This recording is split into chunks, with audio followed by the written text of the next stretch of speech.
Welcome everybody. This is Jed Norwood. We have Clark, Whitney, and Natalie Watson here with us for this week's weekly forecast webinar. So we were just briefly discussing what we actually had closed on for this week, and pretty excited about that. I'll go ahead and say what I did, and I'm going to turn the time back over to those two. They can share what they did. We'll give a net tally here in a second. I closed last week's trading with 344 pips profit. It's a net. There was a couple of losses in there. How did you do, Clark? What was it again?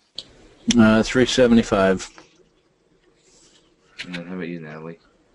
I have about 420. That's a total of 1,139 pips between the three of us. Many people here could experience the exact same types or similar type results, I should say, just based on the information that we shared. I know personally I benefited greatly from the information that Clark and Natalie both provided, not only in the watch list webinar itself, but also in the behind-the-scenes trading that was going on in the inner circle. A very valuable tool that we all benefited from, I'm sure. But just to show you that these are consistently roughly what we're getting on a weekly basis. Sometimes much more, sometimes a little bit less. It just depends on what life challenges we face. But any trader can do this. If we can do this, anybody can. So with the basic information that we provide here, it is a very powerful tool for anybody to be able to take advantage of this information. So this week is the last time we'll be offering this as an open session opportunity. If you want to get involved, there's always going to be an opportunity, but we are going to set it up so that we can have members there and give you some really powerful content. So with that said, I'm going to turn the time over to, we have you typically going first, correct, Clark? Yes. Unless you want to change it up a little bit, I'm game either way. If anybody has questions, go ahead and ask the questions, but we're going to go through the information very fast. We will provide the information for you in a written format, in a follow-up email. But the whole concept is that we want you to hear what we're looking at, see what we're looking at, and focus on the important material, and then from there we can help build a good trading foundation for all of us for the week. Okay, over to you, Clark. All right. Well, good morning, everyone. This coming week will be a bit more newsworthy than last week. Last week was a bit slow. But before we get into the coming week, I want to give you kind of a wrap-up of what happened last week. The positives from last week were that jobless claims came in at 255,000, which is the lowest reading since 1973. That's fantastic. And it points to a much improving job market. Now that doesn't mean that everything's all rosy, but it does add additional fuel to the fire of a increasing employment picture, at least. Existing home sales rose by 3.2% in June to an annualized rate of 5,490,000. That's a lot of houses to be built or houses to be sold in 1 year. That's the fastest pace in more than 8 years. Mortgage applications also rose by 1%, and of course there's always some negatives. Now, most of this data that I'm talking about here is in the U.S. Refinance applications fell a little bit by 0.5%. Pending home orders came in a little below expectations as well. So those are U.S. items that were important last week. From a global perspective, Australia's Reserve Bank of Australia's Governor Glenn Stevens said an interest rate cut remains on the table going forward for the rest of the year. Excuse me. The RBA, or Reserve Bank of Australia, lowered borrowing costs twice this year already to what they consider a historic low of 2%, which is still the second largest interest rate in the world, because it wants to accelerate its transition toward service industries and manufacturing, because the decade-long mining boom is fading. All right, so the easy policy is fueling a housing bubble, however, in Sydney and Melbourne particularly, and the central bank would prefer a weaker currency to boost the competitiveness of local industries. In the Eurozone, Athens took another crucial step towards a bailout, and we'll talk more about that in a little bit. I'll just leave that alone for now. New Zealand cut interest rates for the second time in 6 weeks. That's pretty quick. And hinted toward further cuts may be needed to underpin inflation as growth slows. There's a lot of issues in New Zealand on slow growth because of commodities pricing particularly. Central Bank Governor Graham Wheeler is trying to push inflation, which is near zero, to 2%, which is their ultimate goal.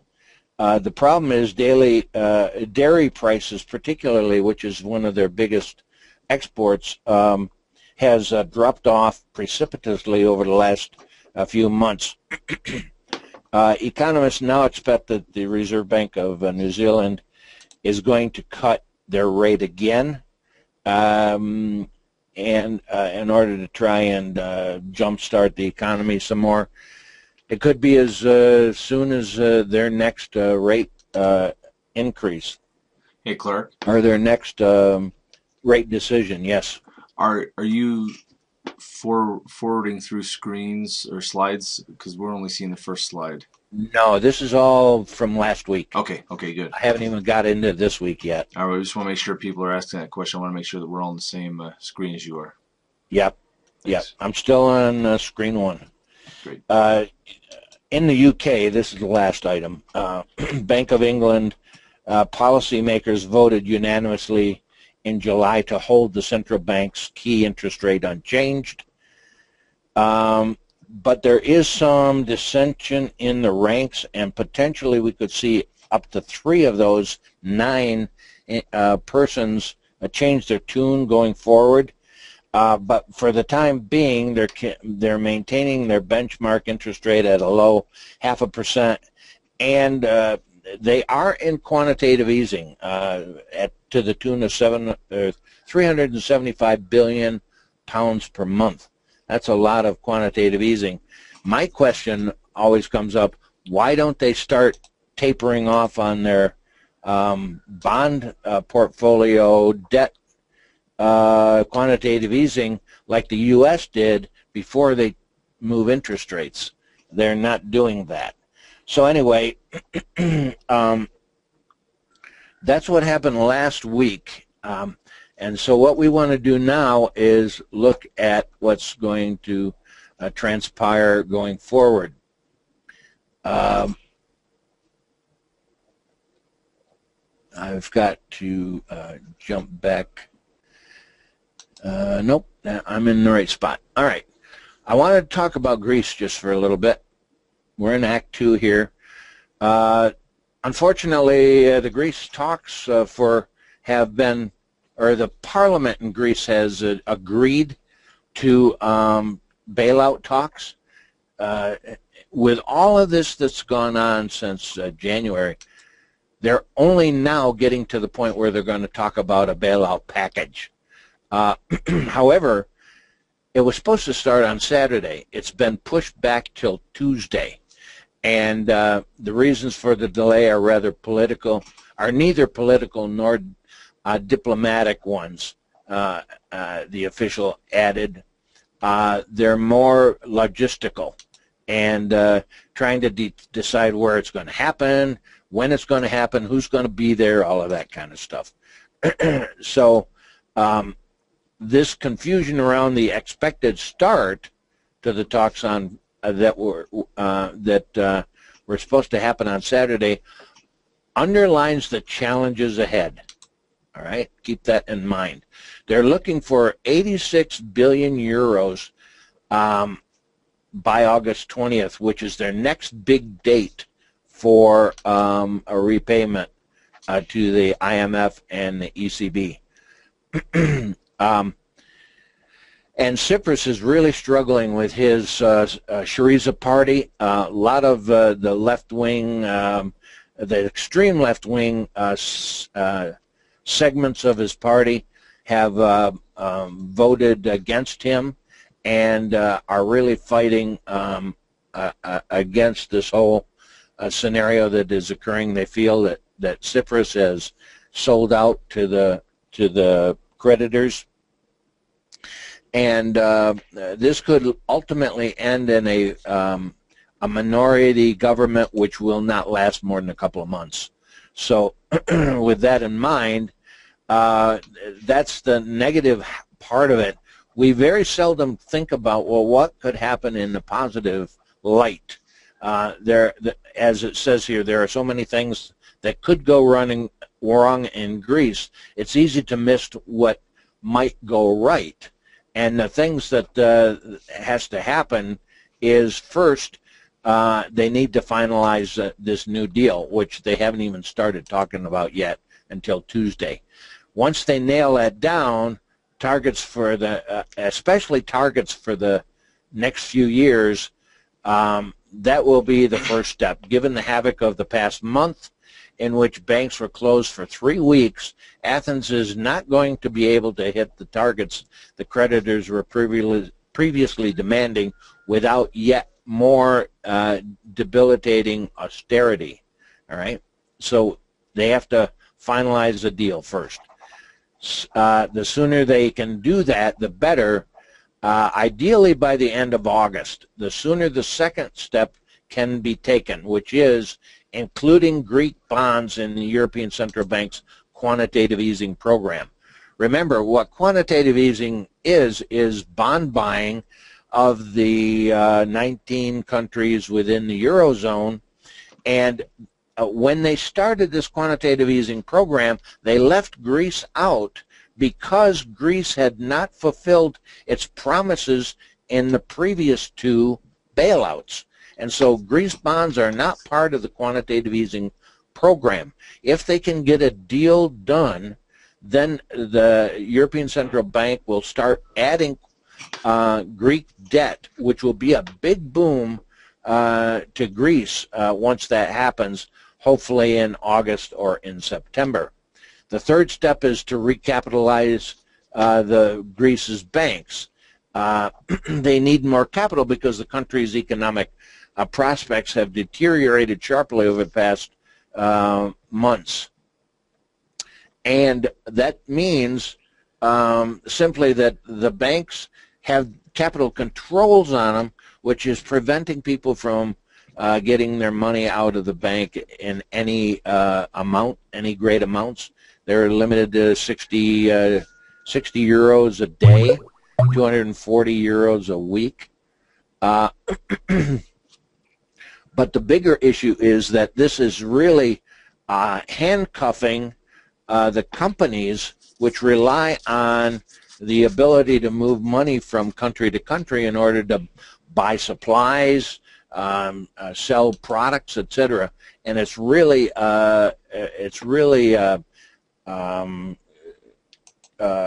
slowed the economy down tremendously because of just the banks being closed.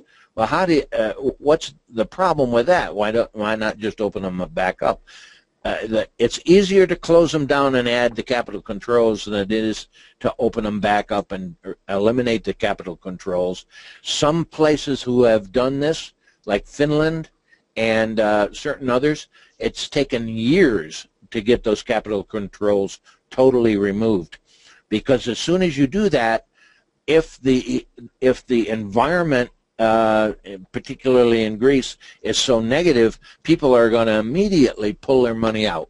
So what they're wanting to do is get the confidence of the people rebuilt in the government and its ability to move forward in a positive manner to prevent flights of capital out of the banks once the capital controls are eliminated, or at least reduced. So that is a big concern. The final step is debt relief.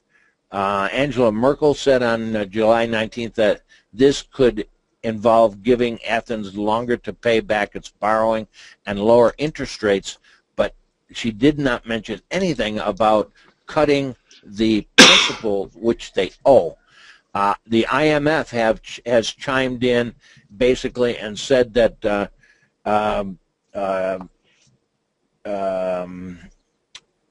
debt relief is a necessary part of the package going forward, because at this point, and with the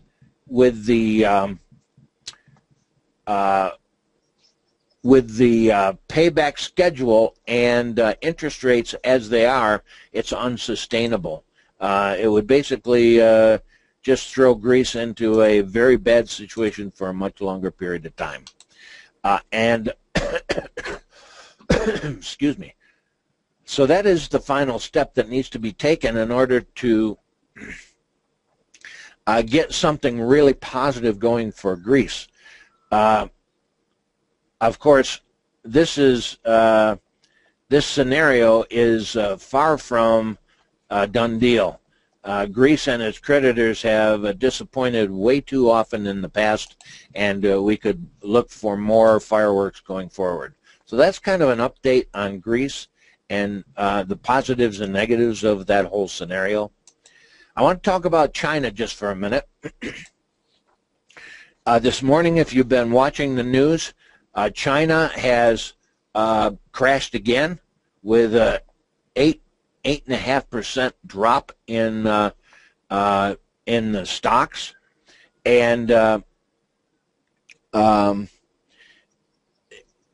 it's added a whole lot of volatility to the market, and potentially can have a detrimental effect on the dollar. And this is with all of the controls that China has put into place to try and prevent this from happening. They've literally lowered the requirements for certain transactions to occur, which otherwise would not happen. They've cut the interest rate 3 times. They have literally told financial institutions that they can't sell stocks; they have to only buy, and they have tried to shore up the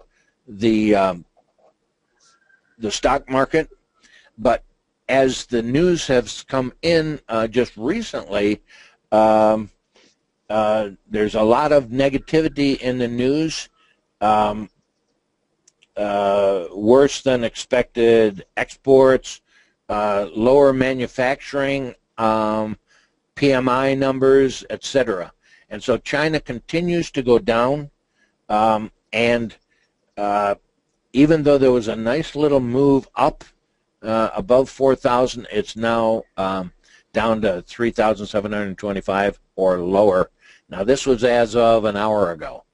And so China, you need to keep your eye on what's happening in China, because they are in a world of hurt right now. want to speak a little bit about gold. Last week we had a major move in gold, gold slump that occurred partially because of China selling off part of their gold. That was a rumor. I mean, it was a fact, but the whole Chinese gold issue is a big fiasco. Gold in China, if you look at the imports from other countries to China, or the shipments to China, the fact that China mines its own gold to the tune of about 3,000 ton a year, and they're not selling any of that off.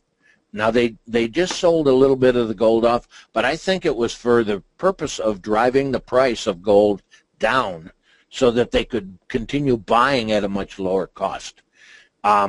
Some analysts they came out with a statistic last week that said that their gold had increased by 600 ton to roughly 1,600 ton of gold or something of that nature.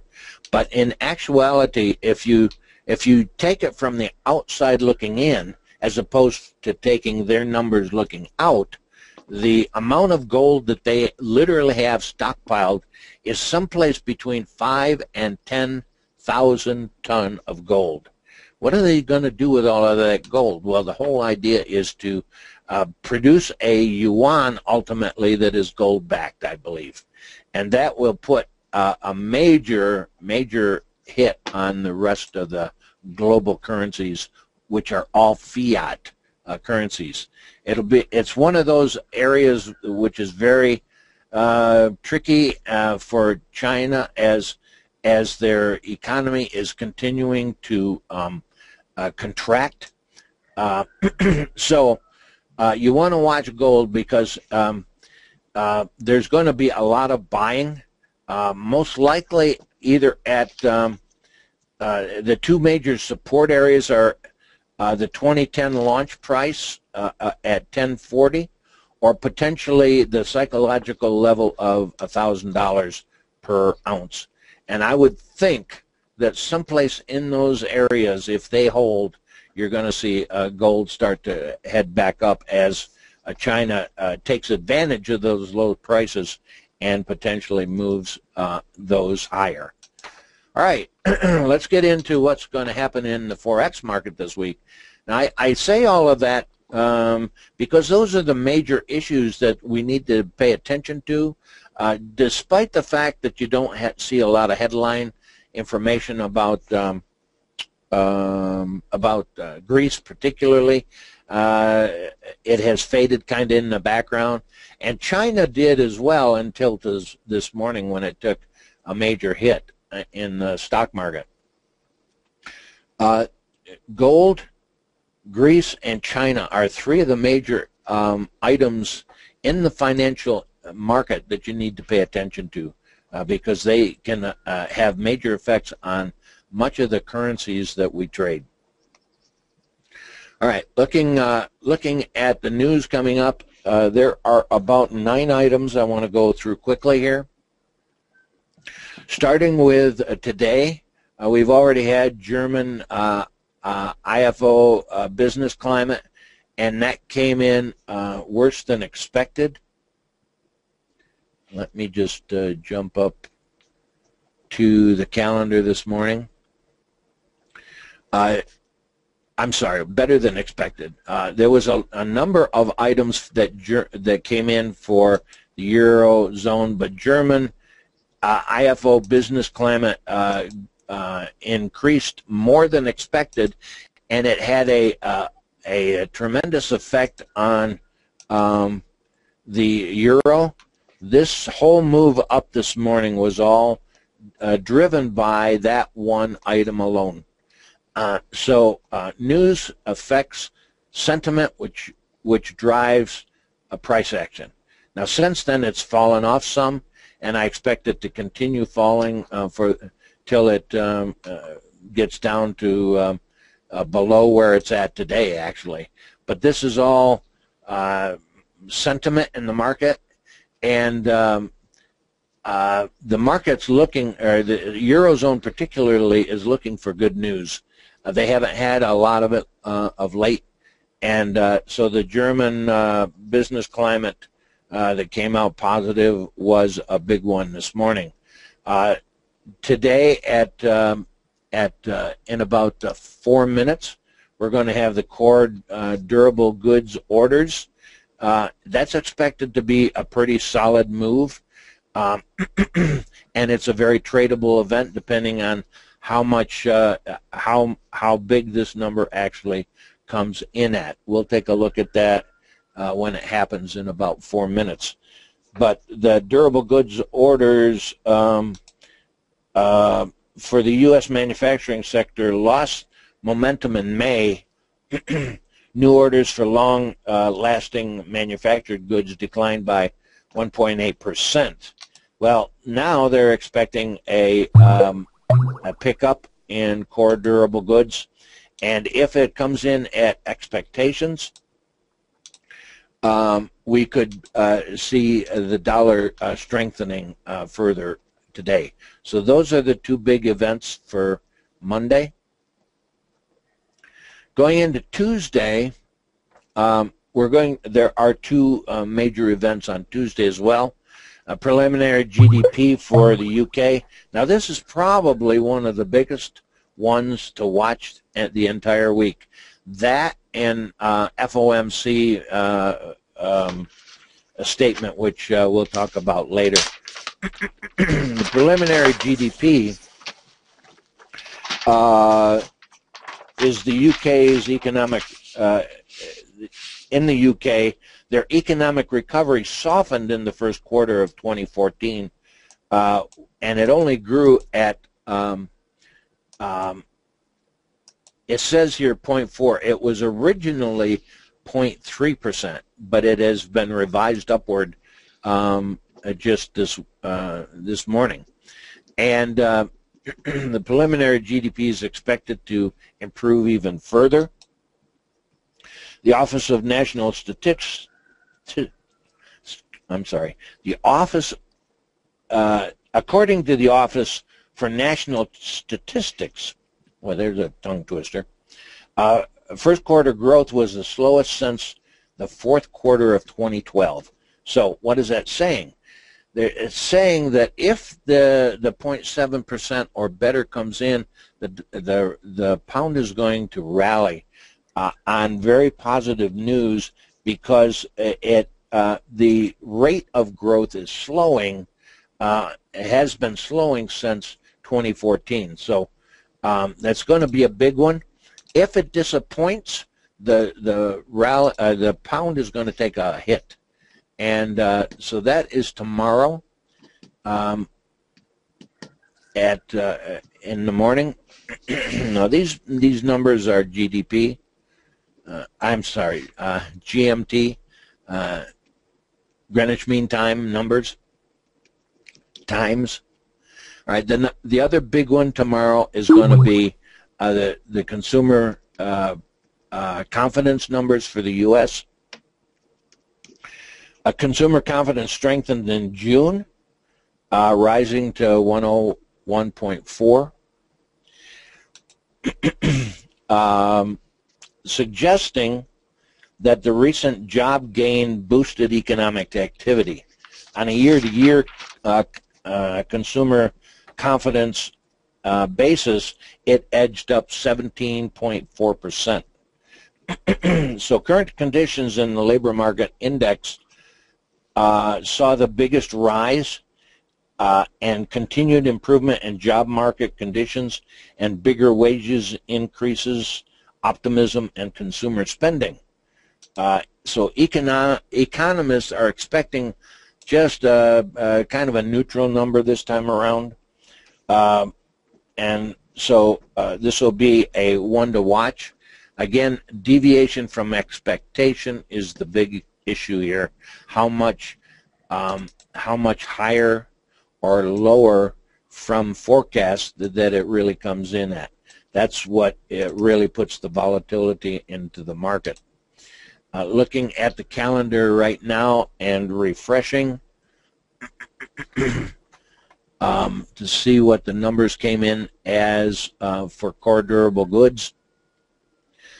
They are much more positive than previous. So the dollar will be rallying. It would be a good time to take a trade or two on the dollar going long. So just take a look and see what's happening in the market. On Wednesday, the FOMC statement rivals the UK GDP numbers as the big event of the week. Now, the federal funds rate is not going to change. However, but we need to watch this carefully. Everything is in place for the Fed to raise rates anytime between now and the end of the year. Personally, I don't think it's going to happen until December. A lot of analysts think it's going to happen by September. However, they could raise the rates on Wednesday. There's nothing to hold them back from doing that. So every time the FOMC funds rate comes out from now to the end of the year is going to be a big deal. Watching it carefully, because if we get a rate increase here, even 0.25%, you could take trades on the U.S. going long and make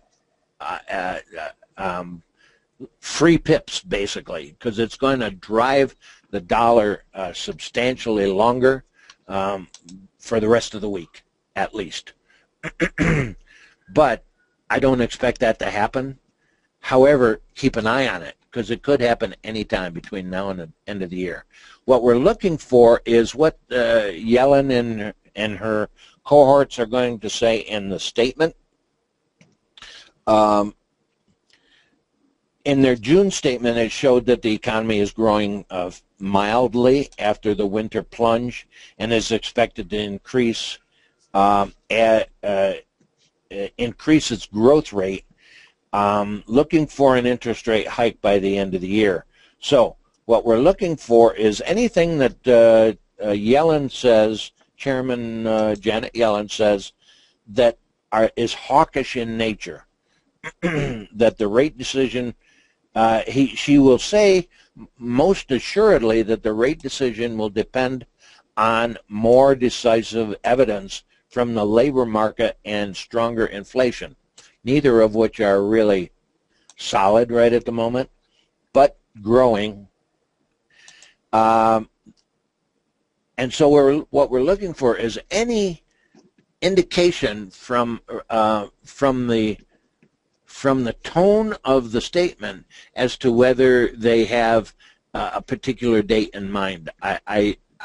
They have become less transparent over the years. There used to be the situation where they used unemployment rate as a target and said when unemployment gets to 5.5%, we're going to increase interest rates. Well, that's already happened, and they haven't done that yet. Why? Because they've changed their approach to a more broad-based data set evaluation of the market as a whole, including wages, employment, unemployment, exports, imports, and a bunch of other things.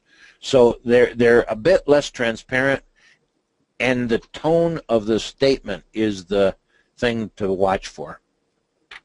On Thursday, we're going to have two U.S. items which are going to be big. Advanced GDP. Now keep in mind there are three GDP numbers for the U.S. and the U.K. as a matter of fact. They're labeled differently, but they have an advanced, a secondary, and then a final. And so this advanced number is the bigger of the three, and it's expected to jump substantially. This is a tradable item. and you want to be watching for it going forward. U.S. GDP is expected to increase by 2.6%, which is substantial considering last quarter's GDP numbers has been revised down to a minus 0.2%. And if we get that kind of an additional growth, it will support further dollar advances. So you want to watch that one carefully. Unemployment claims are also watched because they are part of the items that the FOMC looks at for further confirmation of a potential increase. Now, because they come out on a weekly basis, less emphasis is put on unemployment claims than other major events. But if we were to take a look at the calendar here for the unemployment rates, which are coming out, or the unemployment rate, which comes out on a Thursday, the chart gives us a very good indication of where employment has been headed. We could draw a trend line on this very easily, showing that the unemployment rate has really improved over the last few years, and it's one of the lowest at one of the lowest levels that it's been in a very long time. So as this number continues to tick down, it's going to again add more strength to the employment picture in the U.S. This week it's expected to jump just a little bit. Nonetheless, it's probably a non-event in and of itself. But that, coupled with GDP numbers, could have, especially if this comes in at 255 or less, could have a substantial effect on the dollar. Going forward then, on Friday, we have Canadian GDP coming out. This number is also one of two or three, and it's expected to improve to 0 from a minus figure. Canada's economy contracted 0.1% in April, and that was the 4th consecutive month of negative growth, putting them officially in recession. And economists this time forecast an improvement to 0. I suppose that's an improvement, but I wouldn't consider GDP of 0 much of an improvement. On an annual basis, Canada's economy shrank by 0.6% in the first quarter, and April's decline suggests a negative reading is probable for the second quarter. Mining, oil, and gas all shrank about 2.6%, contracting for the 6th consecutive month. So this is basically what we could say is the GDP is going to remain flat. Now, if it goes into negative territory further, sell-offs on the Canadian loonie will continue. Now, the last item I want to talk about just for a minute is a Chinese item that comes out after our sessions end on Friday. It's manufacturing PMI. You'll notice where it sets right now, right at the break-even point. Any further a slide in manufacturing PMI is going to put it officially in contraction mode. Anything below 50 is contraction. Anything above 50 is expansion. But this is so close to the borderline, it's worth paying attention to, Now, that's not going to affect anything we're going to do this week, but should that come in and disappoint and come in like 49.5 or anything in the 49 area, we could potentially see gaps in the market come next Monday or next Sunday when the market reopens. So those are the 9 items that I'm watching carefully. I do want to point out that we have some Australian and New Zealand items coming up as well that you want to pay attention to. They are not big items. They don't have a forecast, but they will affect the market if they come in better or worse than previous. So those are ones to keep in mind as well. Looking forward to the week then, my currency forecasts are as follows. U.S. continues bullish on further U.S. strengthening and the FOMC. Whether they make any major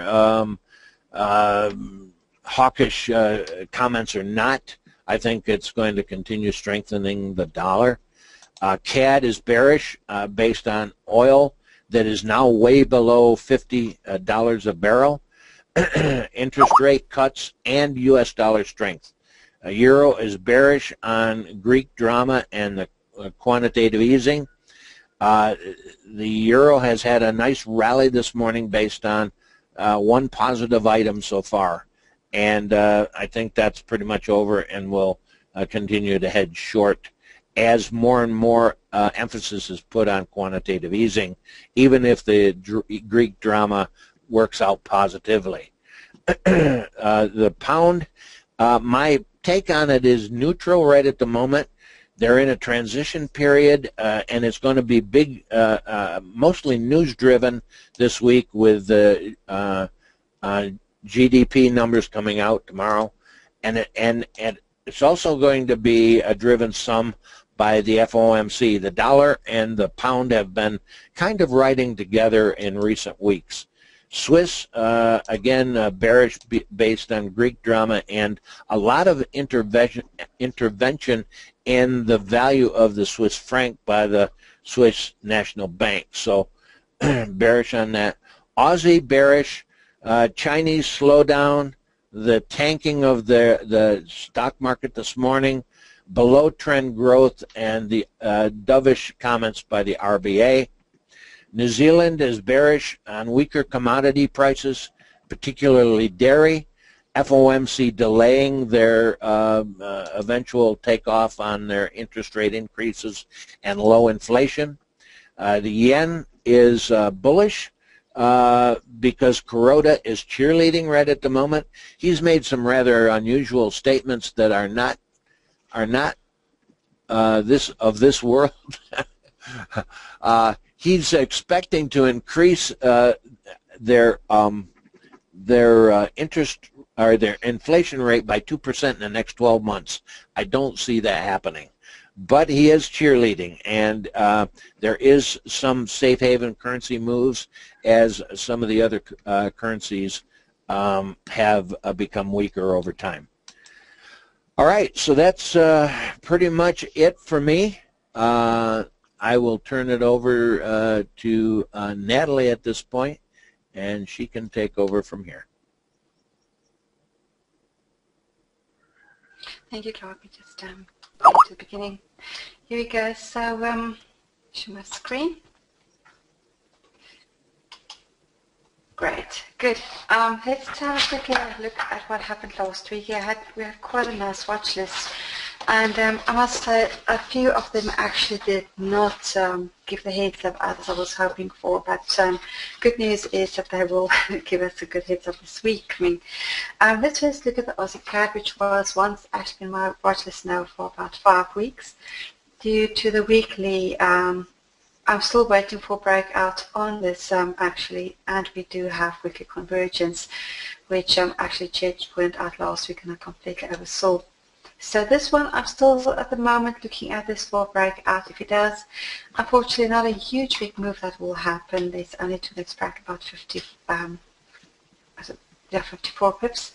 So at the moment on this Aussie CAD, it's still a watch list. It's been for a couple of weeks, and we'll have to set audio list stop and bottom and wait for that one to break out. Looking at the next one, we have the Aussie Swiss, which was at last week gave us some daily convergence. Unfortunately, that's the one trade which did not work out. I actually took a loss out of that one. As you can see where the green line is, let me just put that in there. There was our CDC trade, and I took an entry. It actually didn't even come. It went up a little bit. What was that? About 20 or 34 pips, and then closed me up a loss. Not a lot, luckily. Only a few pips, about 15. That I took out on that one. One thing about I'd like to just point out about the markets though, is if you do see potential divergence or convergence, it is very important not to always in the sideline.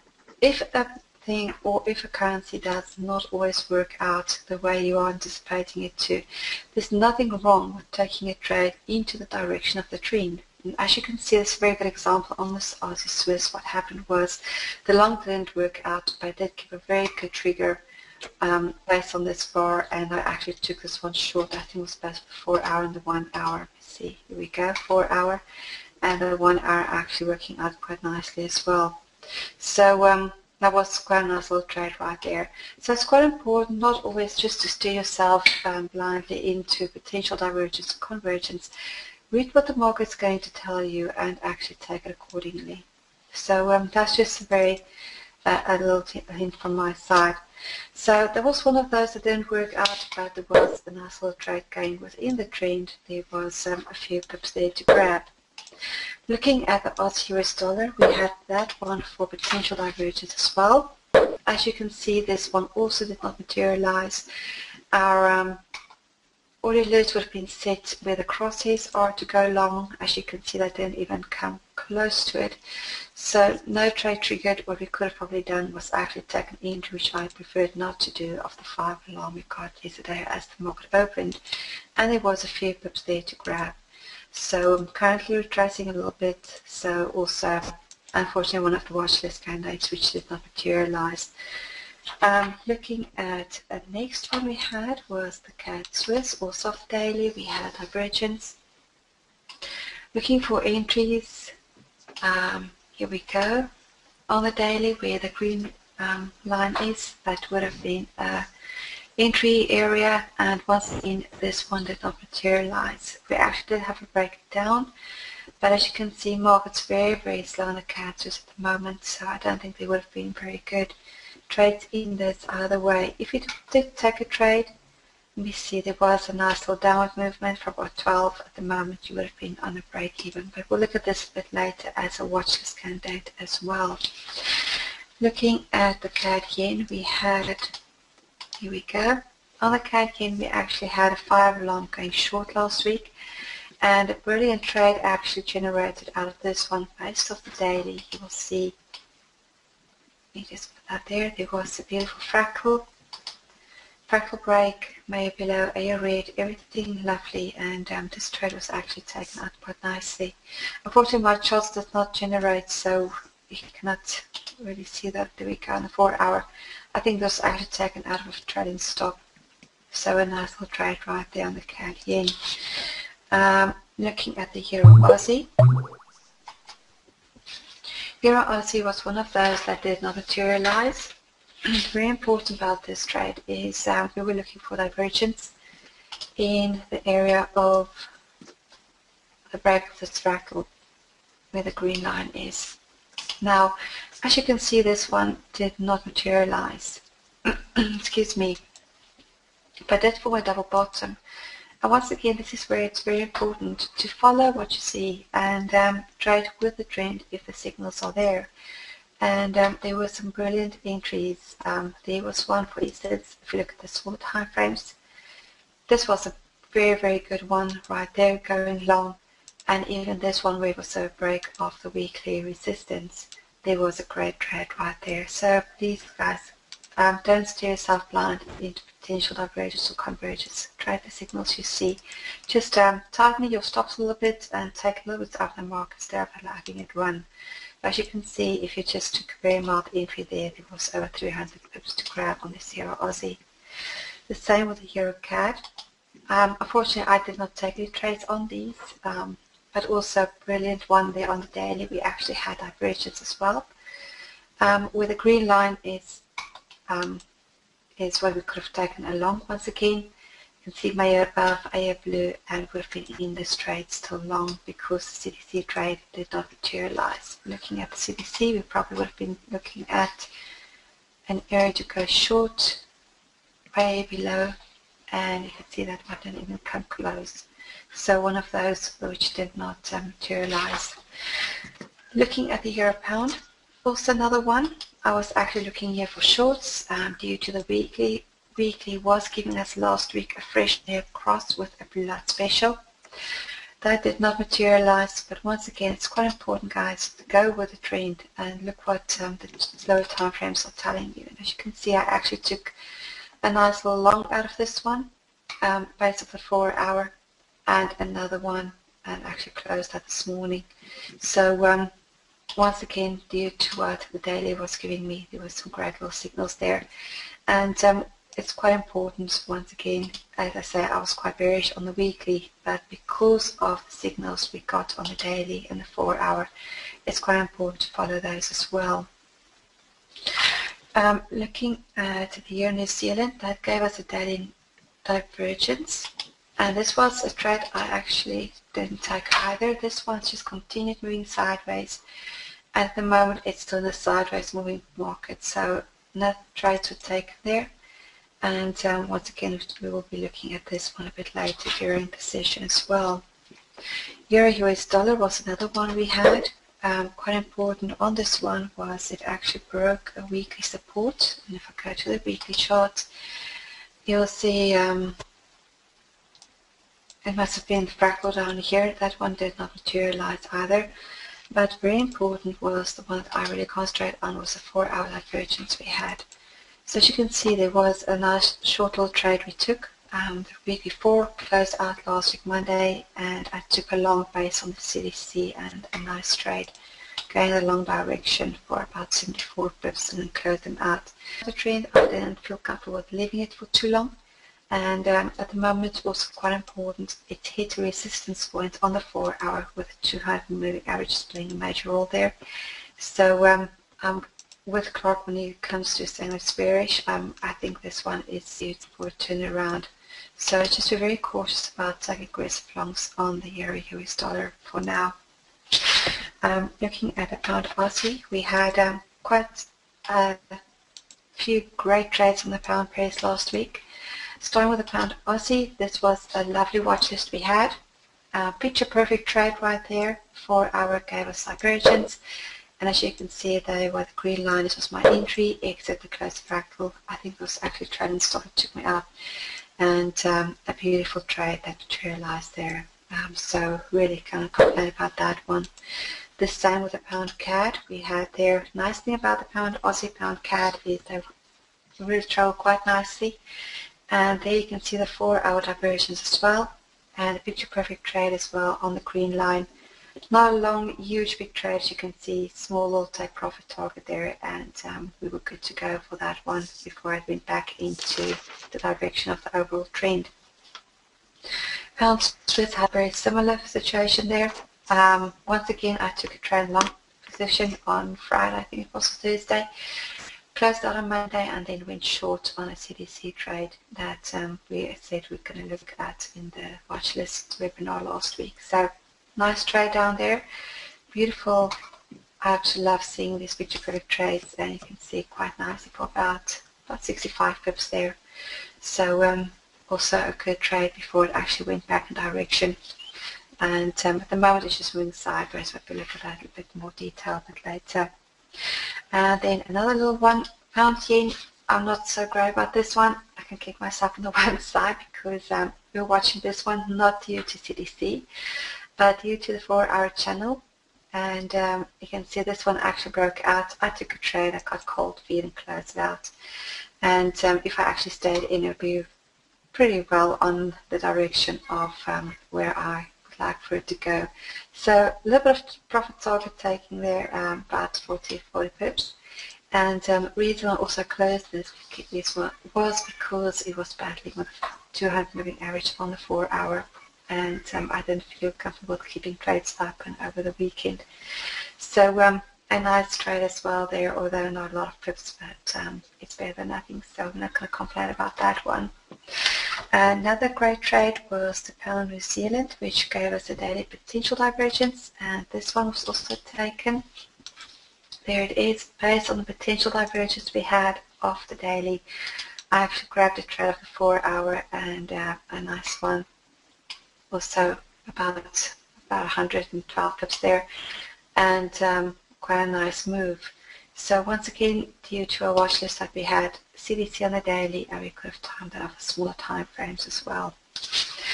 Another one was the pound US dollar, and this one I actually took a loss. I was looking for shorts here. As you can see, there was a channel we were watching for actually 4 hour.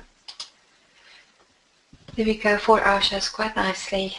Break of the fractal, everything was looking quite good, and I was actually on this one over the weekend, and it hit my take profit target but did not take me out. I think it was due to a spread. So I actually closed it this morning when I got in here for about 1 pip, 2 pips, about 10, there we go, about 8 to 10 pips loss on this one, which is one of those things, it's going to happen. Yes, what can I say? Anyway, let's look at the New Zealand yen. There was another one. Daily gave us convergence, and if I go to the daily, once again, this one has not materialized. Still moving sideways as the other New Zealand pairs are doing as well. So a lot of patience being required at the moment. We're going to be looking at that in a little bit more detail, a little bit more close up. The same with the New Zealand US dollar. If I go to the daily, here we go. There we had divergence as well, but it has not materialized yet, moving sideways. And US dollar CAD was another one on a watch list. That was based off the 4 hour divergence and a very tight range we had. We just put it over here. There we go. Just mark this in. That was the range we were looking at, and as you can see, it did break down. I decided not to take that. I think it lined up properly, and we could have actually taken this long, and there were quite a few pips to the upside. So not great trade on the US dollar CAD, and I'm actually glad we didn't decide to take any of these trades. A lot of indecision on the moment in the US dollar pairs as well. Looking at the gold was another one on the watch list, still moving sideways. We were looking last week at a break of the previous fractal after the huge big move we had last Sunday. That didn't really happen, and at the moment we are still in the watch list mode on this one. So that was just for a run through from last week. This week, let's start again with the Aussie CAD. I'm not going to go on with this one, but just recap. Still moving sideways, order let's say top and bottom on the weekly. Another way you can trade this is sell the tops, buy the bottoms, and until it actually gives us breakouts. But at the moment, for me personally, I'll be sitting on the sideline. Very important on the Aussie Swiss. I've seen some big setups here. Very important on this one is we do have a settle sell. We've got actually 5 alarm of the weekly, and I'm waiting for the straddle to break. As you can see, quite a major thing. What always happens is I like to look at the history, what happens if you do get saddle sells. You can see the last time we got a saddle sell was beautiful downward move. Even here, although it wasn't a great setup, there was a nice downward move because it saddle sell. Okay, that one didn't materialize, May was above. But this one was a nice one, probably we got time that of the daily.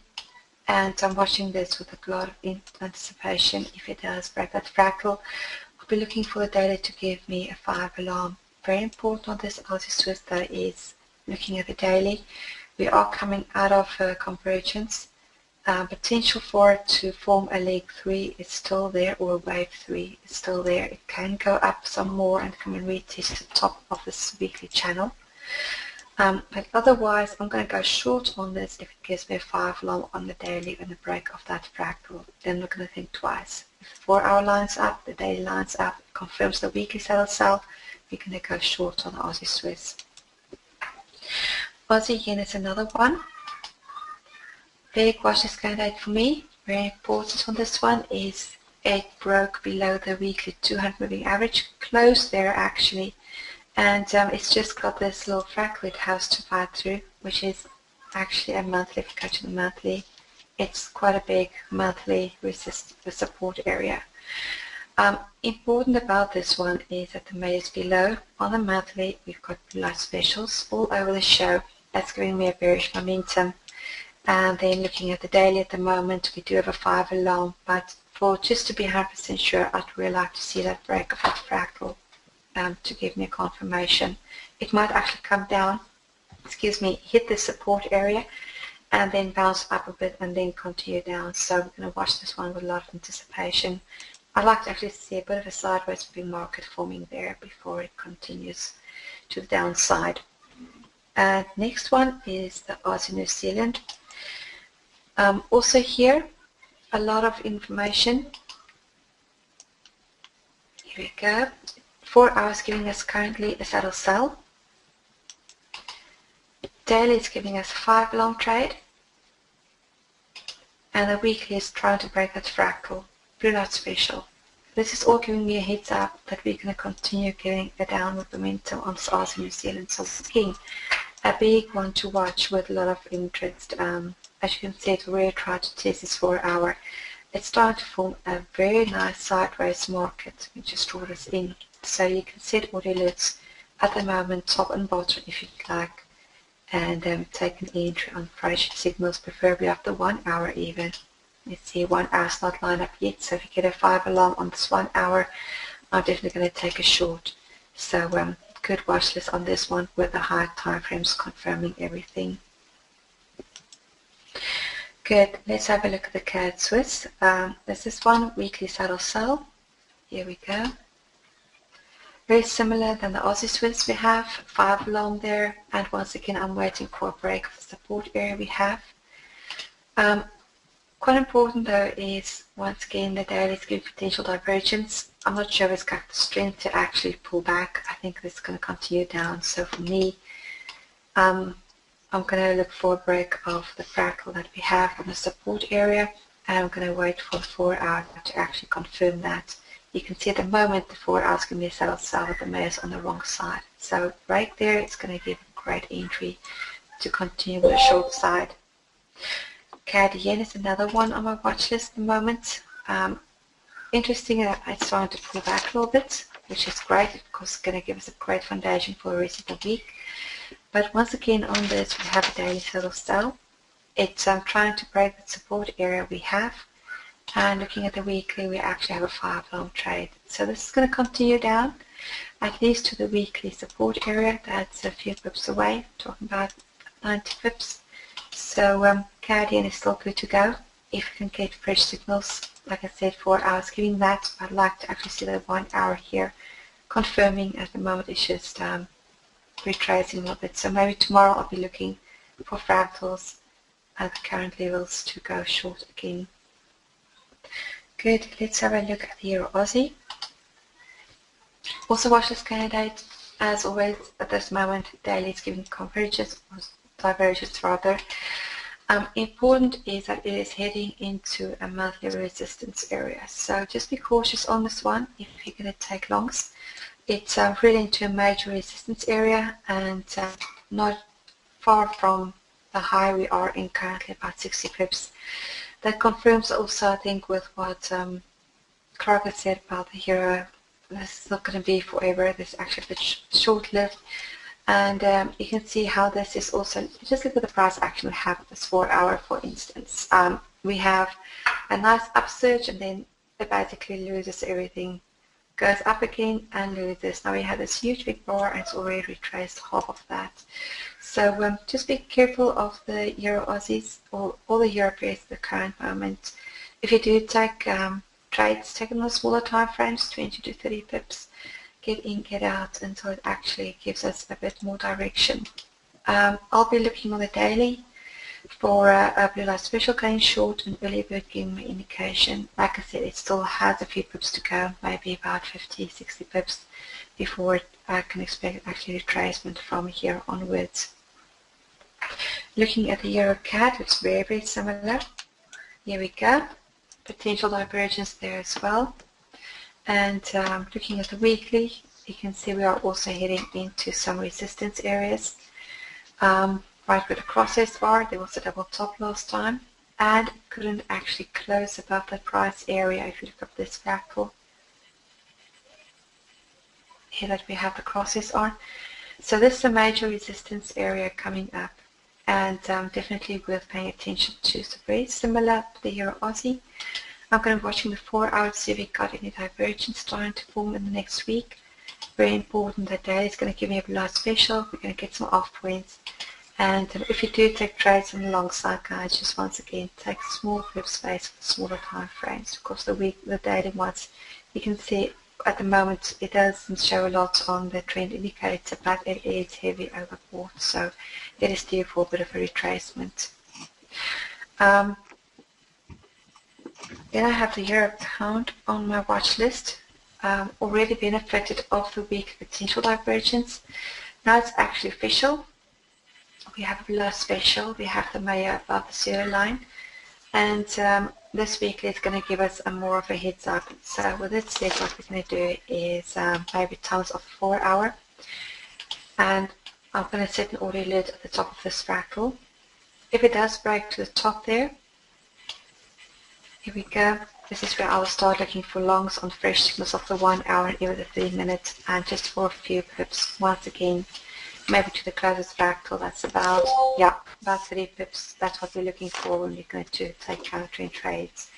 As we know, Euro Pounds does not really move that much in one go. It's quite a slow mover, so just once again caution on these before taking them. But there is the heads up. There is the heads up on this one for some bit of a more movement to the upside before we have a turn around. Then we look at the Euro New Zealand, this one as well. Potential divergence there. This is a classic example of what can happen. We're going to see that in the other New Zealand pairs as well. Divergence or convergence has not been answered, and that's one of the things that can happen is it just starts moving sideways. So best thing to do right now on the Euro New Zealand, and actually all the other New Zealand pairs, is to set order lids top and bottom of the higher time frames, wait for breakouts, and then trade accordingly. So patience specifically on the New Zealand periods. Important on this Euro New Zealand, one moment please. Excuse me, is if you look at the weekly Mayo off points, as well as we have a rejection candle starting to form currently. Okay, we're in the beginning of a week, so a lot can happen. But as you can see, it's trying to retest that fractal on the weekly, so we have potential for double tops here. As we know, double tops is great setups for us to go short, and very important as well. I know some monthly guys rotating into some monthly major resistance as well. And you can see if I just go back to the weekly, it's right at that fractal, which confirms I think we're going to have to start looking for shorts on this Euro New Zealand. Then looking at the Pound Aussie, this one is, let me see, why I got this one watched. Here we go. This is quite an important one. It's starting to set up, nothing's been confirmed yet, but the thing I'm watching here is the fresh Mayo cross we have of the daily. We do not have a blue light special yet, but the AO is giving us a warning sign that we can expect a pull that back. Also looking at the weekly at the moment, that is pretty far stretch. We've been going up for 15 weeks, 11 months. This thing is heavily overbought and it deserves to just have a bit of a rest. So at the moment I'm actually watching this one. Going to the 4 hour, or even we go down to the 1 hour, you'll see the fractal. This is where I'm going to start looking for shorts on the break of this fractal. If you get 5 lumps there, and the 4 actually confirms with the fresh Mayo cross below the 0 line, I'm going to take aggressive shorts on this Pound Aussie all the way down. So good watch this day. Same with the Pound CAD. I love trading the Pound CAD and Pound Aussie together. What I'd like to show you on this pound CAD though is if I take this blue line away, is the doji we had. This doji, can we just take all of these? Here we go. Now this doji formed right at a resistance area. And if I take this out of it, I'll have to zoom really out. Here we go. Important here is for me, on the monthly, this actually has hit 200 moving average. And this 200 is really starting to serve as a very good resistance area. With that said, we do have a potential for divergence here on the monthly, but just looking at the higher time frames, it's giving you a clue where it's going to go. And this weekly is giving us a doji, okay, on that resistance area. And that by itself is telling me that we're going to start watching for shorts on this one. So with that said, on the 4-hour, even the daily, here we go, here's a fractal that formed, and that's where I'm going to set order alerts. And what's going to happen is if that order alert goes off, I'll be looking for a fresh mirror cross. I'm going to be looking for a red AO. I'm going to be looking for that last special that I can ask you to confirm I'm going to go short, at least to the closed fractal. And there is quite a lot of pips there to grab, so you can always scale in and out on the smaller time frames. But this fractal, that's going to be the important one. If, against everything, this thing does decide to go long again, Clark said this is neutral, so have a plan A, have a plan B. If plan A doesn't work out and it doesn't go down, but it gives you fresh signals up, in other words, a saddle buy, everything's starting to line up, break this fractal on the daily, then you're going to go long. Confirm it with 4-hour and take this position towards the long side. Okay. Another one is the pound Swiss. Once again, here I'm watching the daily. Here we go. Very similar. I'm going to watch all the pound pairs for shorts. And area I'm going to be watching here is current levels. So if it does break the level right where it is right now, you can see probably 1 hour. Here we go. There's a fractal platform. Nice big channel. I'm going to just draw the channel in. So it's going to be bouncing up and down in this channel. Quite important though is if you look at this 1 hour, there's a 200 moving average which is going to serve as resistance, and you can see what happened last time. Formed a double top there and then bounced back towards the downside. So just be watching, just watch this one as well. I'll be cautious taking a lot of longs. Once again, watching the 4 hour nice sideways moving market, and if it does break to the top, looking for entries to the top with fresh 5 alarms. If it does break to the bottom, it can at least go to the 200 moving average, and there is quite a generous 80 pips to grab there. So a nice setup on the pound Swiss as well. Then we look at the pound yen. I see all the pound pairs of this week on my watch list, guys. Pound yen. Once again, at the moment, it's just moving very, very slowly. It's actually broke below the 200 moving average of the 4 hour.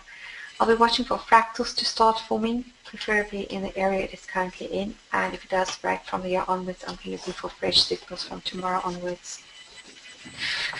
Then let's look at the pound New Zealand.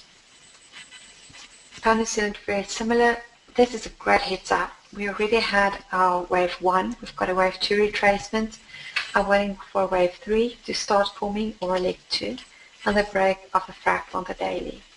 Everything is starting to line up, and for CDC trade. And once again, you can see, if we go to the weekly, look at this rejection candle we had last week, and the monthly is actually heading into some serious resistance as well on the monthly. So heads up on this daily for it to continue short on the break of the fractal we had on Friday. Then we look at the pound New Zealand. At this moment, this one is just moving sideways. Very difficult one to trade, and for me, I'm really neutral on this one. I wouldn't like to say we're going to go long, we're going to go short. I'm going to be waiting for fractals to start forming on the daily to give some sense of direction, and then set order alerts and trade accordingly. So at this moment, pound US dollar is not on my watch list. Looking at the New Zealand CAD, very important on this one. is the weekly resistance. It actually tried to test that weekly resistance last week. I have to show that to you. As the 200 couldn't close above it, it spiked up and closed below. So this week is of essential importance. If it does break or close above this 200 average this week, we are in for longs on the New Zealand. So I'm watching this very carefully, and I'm going to set the audio alert on the break of the fractal. Here we go. To the high side as well as to the low side, and I'm going to adjust trade accordingly. So watching on the sideline at the moment until we get some fresh signals. New Zealand Swiss is looking very similar. Once again, you can see the daily here moving sideways, and once again, audio alert will be set. On the fractal, we have that form of Friday at the high, and looking for shorts on the break of the low. So just waiting at the moment. You can even go down here onto the 1 hour, or even the 4 hours can be better maybe, and tighten your channel a little bit. Here we go, and wait for breakouts from there onwards. Very similar on the New Zealand yen as well.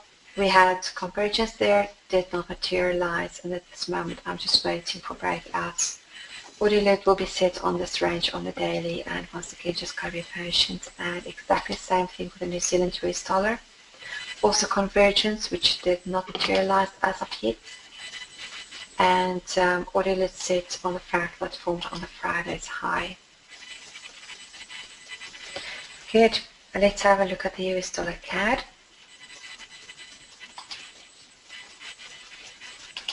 Go to the 4 hour. And this one is of a lot of interest for me. 4 hour is showing some divergence. And I'll be looking to go short on the break of the fractal on the support area. So I go short there and I get a 5 and off the 1 hour. Let's see what the daily is doing. The daily is going to give me blood special at the same time. And I'll be taking the short of the 4 hour. Good. Longer term, looking at the daily, this is also a great watch list setup. It was a fractal that formed 1, 2, 3, 4, 5, 6 days ago, so last week Monday. And like looking at the high time frames, this is going to be an area I'll be looking to break, go short as well. Fresh move across, and the below special will confirm that. Then US dollar Swiss, quite interesting study we have here. Nice sideways swing market we have on the daily. I'm going to draw some lines in, but quite important on the US dollar Swiss is also the 200 moving average playing a major role on the daily time frame. So very, very important. Wait for breakouts. Either way, I think this is going to go down to the sideways, to the downward movement. I'm waiting for the major to break to the downside. Waiting for the fractal to go and also close below the 200 moving average. I'm going to go short on the US dollar Swiss. Looking at the US dollar yen,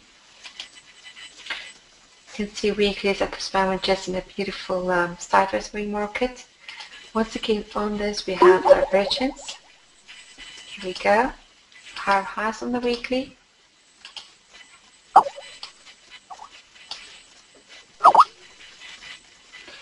And lower lows on the AO. This is giving me confirmation. We already looked for a leg 1 or a wave 1. We had a wave 2 retracement. We're looking for a wave 3 to continue towards the downside. So once again on the US dollar yen, definitely bearish momentum there. And I'll be watching the daily even for a bit of a pullback, maybe fractal, even the 4 hour, and then from there onwards we will take it towards the short side. So, and last but not least, grab the gold as well. Gold has been moving sideways since last week. So if we go to the 4 hour, you'll see a nice range starting to form.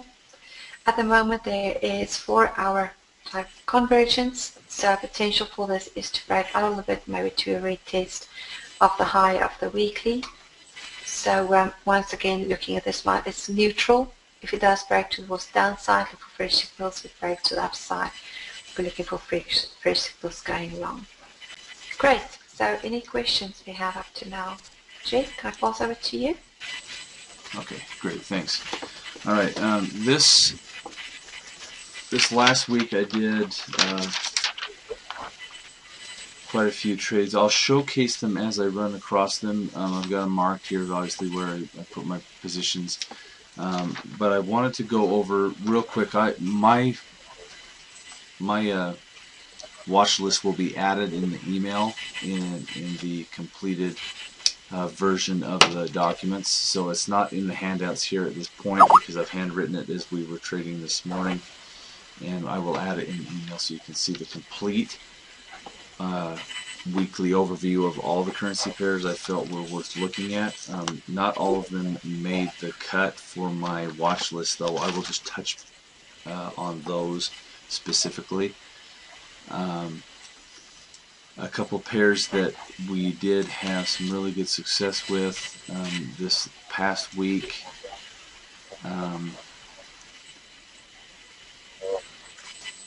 The pound CAD. Let's see, where's my stuff here? I'm having a hard time finding where my.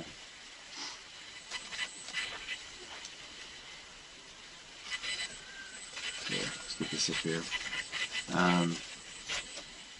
The pound CAD. Took a position here. Let me blow it up so you can see it better. Right here. And currently I'm still watching the pound pairs quite heavily. The pound CAD. I've also got some audio alerts I'll be setting here as well. That's showing some potential for either direction. Although there is some hidden convergence on the week chart that I think is of interest that I wanted to show right here. It doesn't meet the full criteria for what we call divergence, but because it is showing the off points here, I felt it was of interest to look at, considering the fact that we have some price bar color changes up here. Keep that in mind. The pound Swiss in a position that was from last week. It's right around break even at this point again, and you can see it has some positions right in here. Let me blow this up. There were two positions right in here. Those actually might. Yeah, that was last week. Okay. And then the pound Swiss is another one on the watch list. Like Natalie said, we're heavily watching the pound pairs. Traded right here and right here off of last week. Closed it during Sunday, or it closed, hit the take profit that I had set. I'm looking for potential re-entries at this point right here, based on the fact that what Natalie talked about, we do have some good potential, so I'm watching for that to continue to follow through. The audio alert is already set on this one. The pound New Zealand is another pair of interest. I've got a couple of audio alerts set here. This audio alert is set on the lower. It will be set on the lower time frame, and this one is the 4-hour time frame. So there's some potential for some additional pips if things pan out and look right. Another pair that is of interest. Now I'll go backwards on those. Let me go through the rest of these going forward, and I'll jump back to the Euro pairs and the CAD pairs. The New Zealand CAD is one of interest. Had a nice trade right here last week. Missed the bigger move going short, and I'm currently up again based on a fractal break. A little bit late on this fractal, but we're hitting these two fractals here. We'll see if that is going to pan out. I'm a little nervous about it, but it does have the potential, as we go to larger time frames, being a fresh 5 alarm here. Not quite having crossed here, so we're testing this one to see what it'll do. And that was entered just during this watch list segment when Clark was discussing his news. The New Zealand Swiss have an audio alert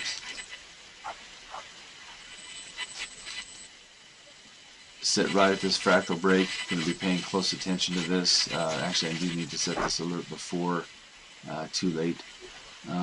It's not quite set yet. And then I have another marking point right here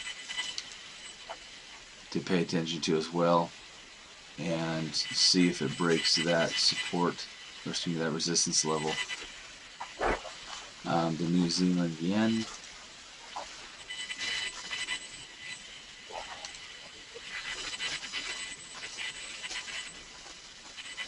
It has some potential to go long here. We'll be watching this. It's not quite yet hit the points of interest that I'm looking for.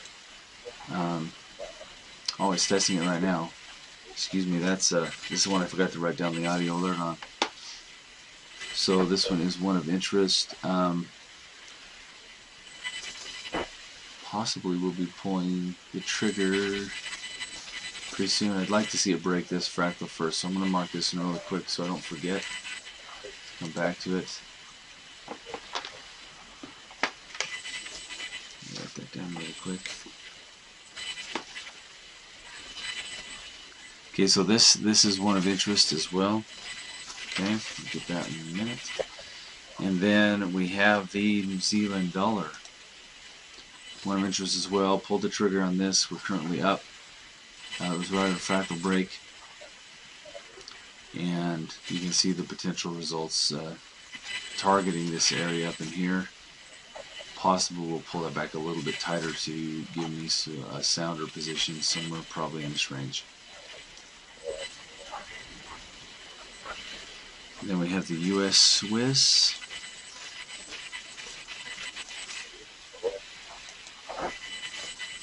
My chart will advance.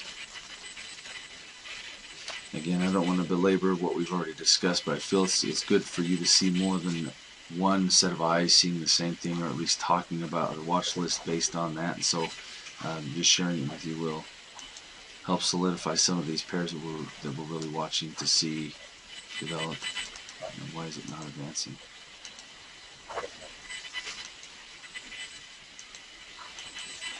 Okay, it doesn't like the Swiss pair, so I'll read that one off. I've got an audio alert on the 4 hour at 0.95289. These are for potential shorts on that US Swiss. And then I have a closer audio alert, excuse me, on the 1 hour and 30 minute at 0.95542. So 2 points of interest. Sorry, it won't advance. I'm not sure why. Let's see if it'll advance to the US yen. It's not liking to go in that direction. That one I've entered as well. And it's at a divergent level. Leg 2 rest on the week. The daily is showing a fractal break with a Norwood alert. Fresh cross on the Mayo. So I entered that one as well. That one is sell. Wish I could advance to it. Sorry guys, it's not wanting to move. Now I'll jump back down to the CAD, Swiss, and hit some Euro pairs of interest.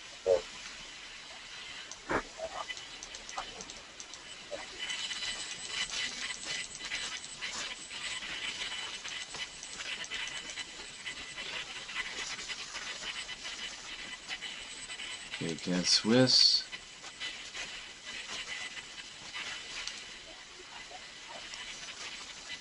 This one, an audio alert will be set at 94.4. Computer's not liking me right now. Hold on. 94.460. Is that the right pair? That's not the right pair. It doesn't look right. Well, I'll correct this on the written document. Sorry guys, this is a...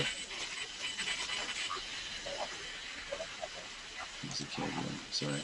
Yeah, CAD yen, sorry. CAD yen. Wrote that down wrong.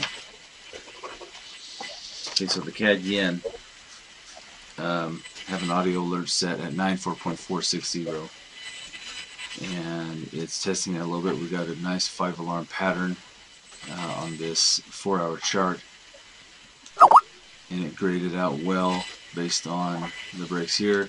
It has been going down for quite a while, so I'm not anticipating too many pips on this particular play, but thought I'd test it to see what it would do. If it hits the audio alert, then I will look at entering that position. Not a high priority, but it was one that had the 5-alarm pattern on it that I felt was worth looking at. Okay, the Swiss yen.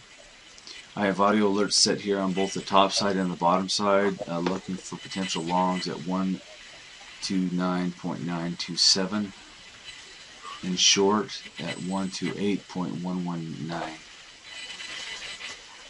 And then two more pairs, the euro pound.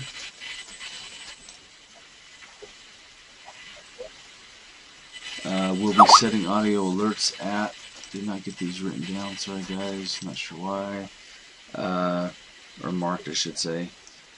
There are 3 potential points here on, no excuse me, this one I did not get audio alerts down.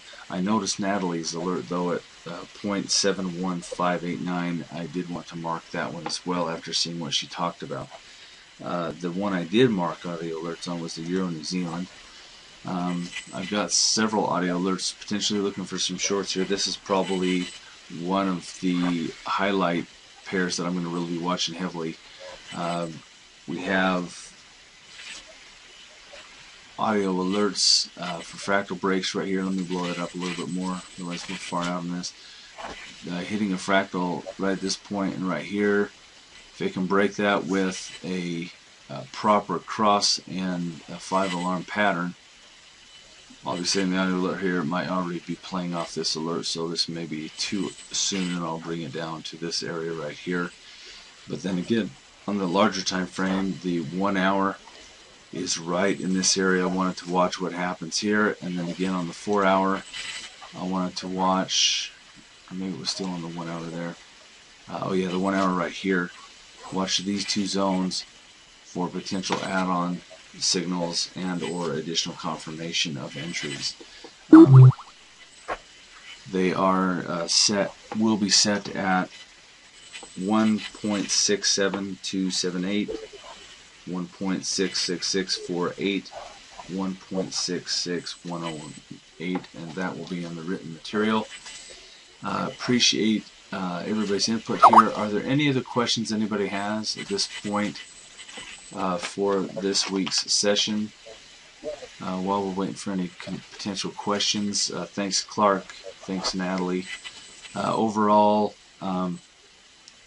the one question I do have for the audience is, how do you feel that these sessions have been as far as value to you? You don't necessarily need to answer them here, but the follow-up email that you'll receive today, I'd like to request if you have had any success due to this or experience with what's happened in the past 4 weeks with these webinars, if they've been beneficial or not.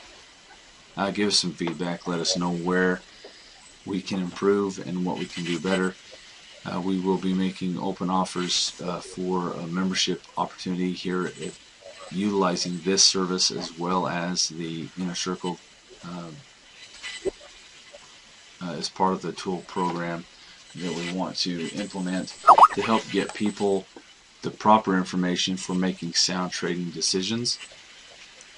We're excited about the opportunity that it does afford us as traders. I want to thank Clark and Natalie for their help in improving my trading throughout the past 4 weeks with the information they've shared. I believe that this is not a solitary sport. You should be looking at this as an opportunity to really stretch yourself and grow and learn and benefit from extra sets of eyes. Appreciate everybody's involvement and for coming today and taking time out of your schedules. Hopefully with the proper trading management and plans in place, you will find success as well. Are there any questions or comments from the audience, or is there any final comments from Natalie or Clark?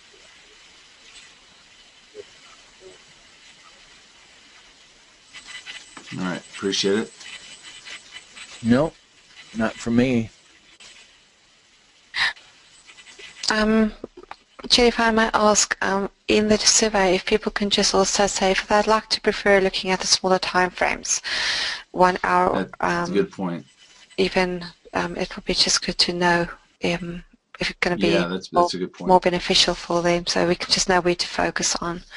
So if you would prefer the smaller time frames, people, please, you could just drop us a note. If I can get with both of you, Clark and Natalie, sometime today at your leisure, just to regroup on that survey discussion we had last week or the week before. I can't remember when we had it. Just to find out where we're at, to see if there's any additional notes before we actually implement that survey would be great. And thank you guys. Appreciate it. Have a wonderful trading week, and those of you who are in the inner circle, we look forward to continuing this discussion on these pairs throughout the week. Thanks for coming, and we bid you a good day.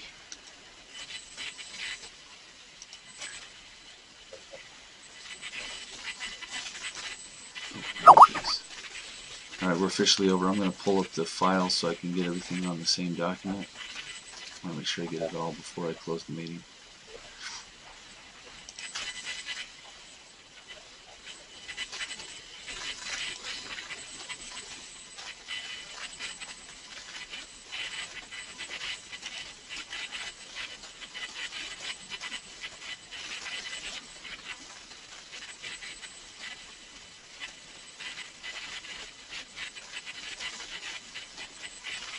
All right, thanks everybody.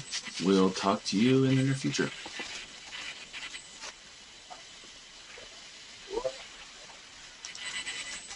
Have a great day.